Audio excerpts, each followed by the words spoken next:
What's up guys, Sparky is here. I'm going to show you in this video how I installed a generator interlock kit and a generator plug to use a generator to backfeed a house in an emergency. Stay tuned.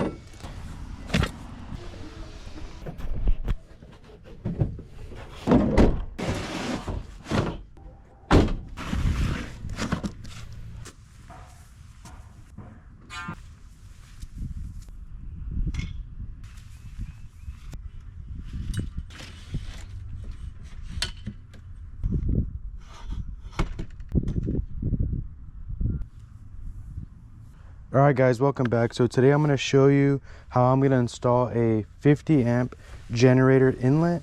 This is going to be for a portable generator. I'm going to get straight into the install. You can kind of follow along and see my process. But basically we have a 200 amp main.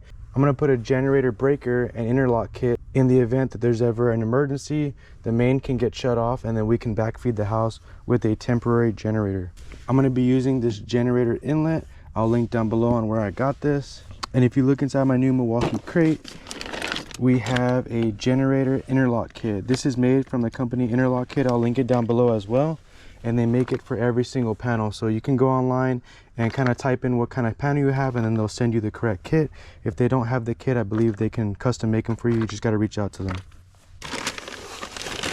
I also have some miscellaneous materials that I purchased. So to mount that generator inlet, I'm going to be using some cement board screws, got some silicone, I got a new breaker, I have some rain tight fittings, some strapping, and some 3/4 inch plastic bushings, and I have 3/4 EMT so I can run conduit from the panel to the generator inlet. So without further ado, let's get started. When you think of Square D, think of these squares. All their screws have little squares. Let's get this panel cover off.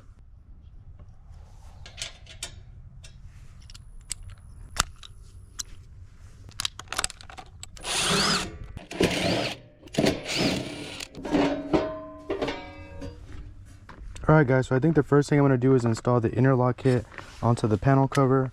That way we can get that out of the way. So let me open this up, read the instructions, and see how to install it.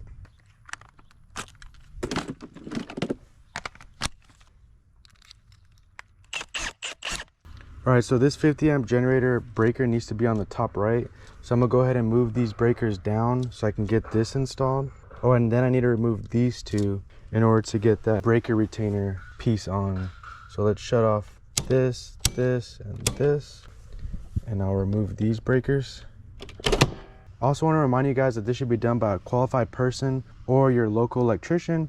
This is just for educational purposes only, in case you're curious on how to install one of these.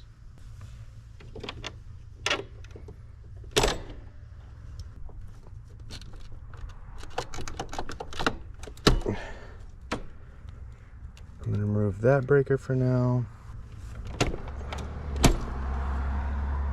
This 50 amp breaker is going to be for the generator. This specific style is a Square D QO panel. So I have a QO style stabbing breaker. Then I need to mark and drill holes. I'm actually going to shut off the entire sub panel as well as the main breaker so that we can get this installed safely. Let's remove that breaker. Basically I need to get this installed right here. I'm going to take this wire off. I'm going to install this breaker back on so that we can install this piece. This is called the breaker retainer. So it's going to go like this. So I'm going to go ahead and drill 2 holes.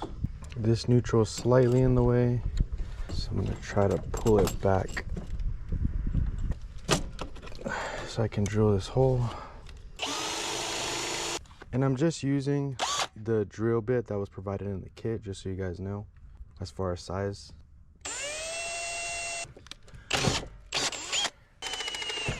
Now I'm going to use a 5/16 nut driver to install this breaker retainer. This is a lot easier with the panel in the off position, so that there's no hot bus bars. Alright, so now we can start putting these back. Okay, so I'm not going to tighten it all the way, just so I can get it on first.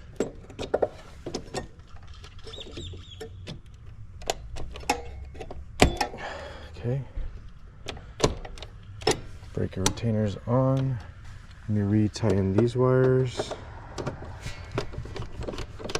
I'm going to get that black wire a little bit out of the way so it's not hitting this new bracket. So it's not touching, which is good. And then let me re-tighten it. Reinstall these breakers. We're basically just moving them down one.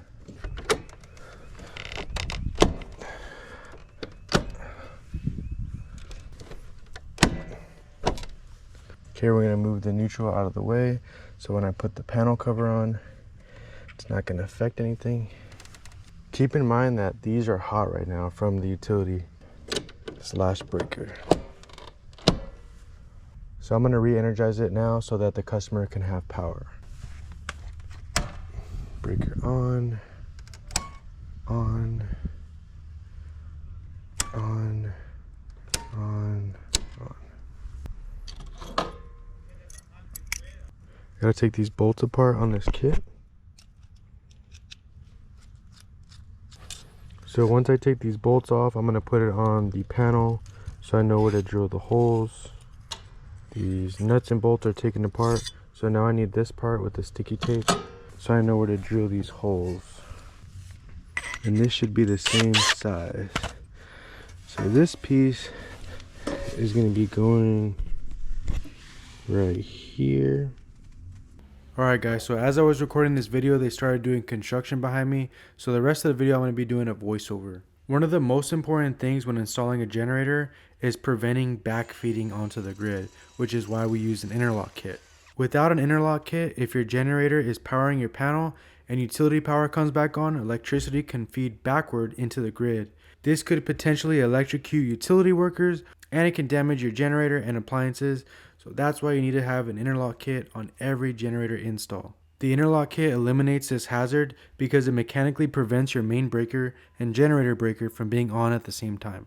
Another thing I want to mention that I've learned throughout the years is that you need to use equipment that is listed equipment, such as UL listed equipment or anything listed, labeled, or approved by a recognized testing laboratory. Unfortunately, a lot of these generator inlets and generator interlock kits on Amazon are not UL listed, so you definitely want to make sure that they are listed before you install them. Like I said in the beginning of the video, all the equipment that I used for this install came from interlockkit.com, and I'll link it down below. So as you just saw, the interlock kit is super easy to install. You just line up 3 holes, drill them out, and then you put some hardware with some Loctite to get everything attached. And here's the bracket that keeps the generator breaker in place. So a lot of you guys have been asking on different projects, how much do I charge? What do I use to send invoices? I'm going to show you real quick how to build out an invoice using Jobber. Once you have your customer's info, you just open up a quote and you can start listing the services that you're providing for the customer. What's cool is you can write out the job scope and Jobber will actually help you rewrite it to make it sound more professional. Once you have your quote and price ready, of course we're going to use a made up price. All you got to do is send it to the customer. You can send it to them as a text or an email, and it's super easy. Once they get the link, they open it up and they're able to view it in the hub and they can approve it right then and there. And you can immediately get started on the job, and you can even collect payment when you're done. I will have a link down in the description for Jobber. If this sounds like something you can use, you don't even have to be an electrician, you can have any type of business. Use my link down below and you can get yourself a free trial plus discounts. Alright guys, let's get back to it. I want to install the generator inlet to the right of the panel, so I'm removing this conduit for the grounding just so I can have some extra room to play around with. This generator inlet is NEMA 3R rated, which means it's rated to be outside. And I like how the plug is facing down so that water doesn't get inside. For this install, I'm using 3 number 6 gauge wires.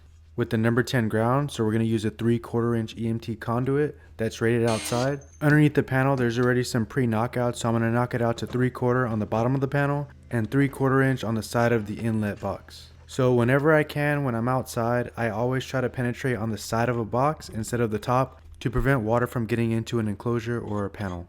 I made some small adjustments to the conduit to make sure it lines up the way I like it. And every time you cut, you always ream it so that the wires don't get caught up on the metal and cause a short. If you go to Home Depot and get EMT compression fittings, they are most likely not rated for outdoor use. You need to get fittings that are wet location rated, and you'll know this because the connector or coupling will come with a gasket. Once you're ready to mount the inlet, just make sure that everything is level and then use the screws that I show in the video to mount it on the wall. Of course, if you have like a brick wall, you would have to use screws that are meant for masonry, but in this situation I'm using some for siding.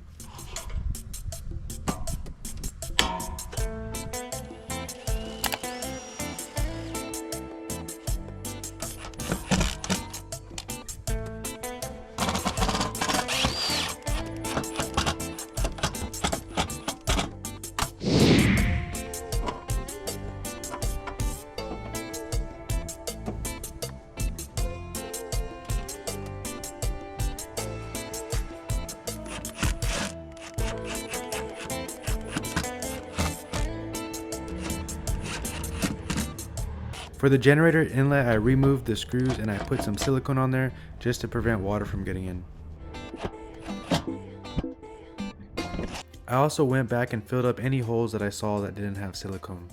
So keep in mind, when a conduit is located outside, it's considered a wet location, so the wire that goes in the conduit also needs to be wet location rated. So I'm using THWN, W standing for wet location. If you're wondering if you can use Romex wire, you cannot use Romex wire inside a conduit outside because Romex is rated for indoor use only. For the wiring, your ground's going to be green, your W is white, and X and Y would be your black and red, which are your two hots.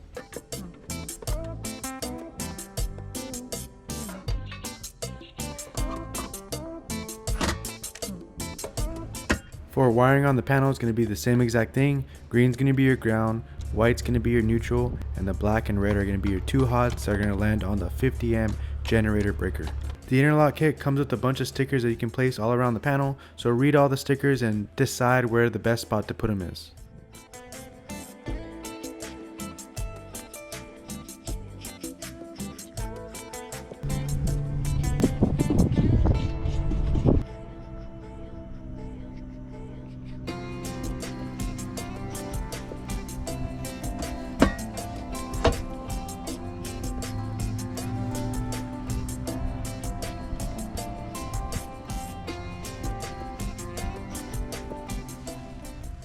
I'm going to be using a 50-foot 50 amp generator cord to test.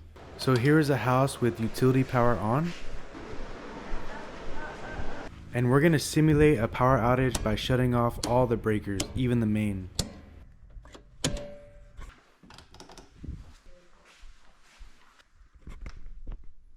So I'm going to roll out this generator cord and plug it into the generator so you can see what it's like when you backfeed a house with a generator. Keep in mind, when you're using a portable generator, don't expect to run the entire house using the generator. At your house, you either have electric or heat. If you have all electric appliances, that's going to use more load because you're using more electricity. If you have gas, it's actually better because all the plugs that plug into gas appliances uses an igniter, so you're not really using electricity once the appliance is on. General rule of thumb, if you're wondering what uses the most electricity, if anything produces heat and it's connected to electricity, it's going to use a lot of electricity. Examples are electric oven, dryer, water heater, furnace. You don't have to worry about this if you have natural gas. When you plug the generator cord in, it's a twist lock, so you stab it in and twist to the right. And your generator breaker is always going to be in the off position unless you're trying to actually use a generator. So with the main breaker off, you're now able to slide the interlock kit up and turn on the generator plug, and then now we can turn on the generator and plug it in.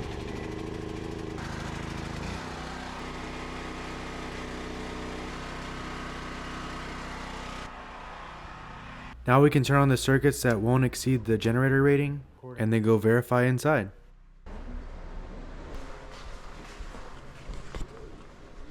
Once the utility power is back on, all you do is do the reverse steps. I hope you guys enjoyed the video. If there are any special requirements in your area, feel free to leave them down below. I would love to hear it. If you're in the San Antonio, Texas or surrounding areas and you want to get something like this done, or if you need an electrician in general, I'll leave my information down in the description. If you want to see more content like this, make sure you like, subscribe, and hit that notification bell for more. Sparky, Izzy, peace.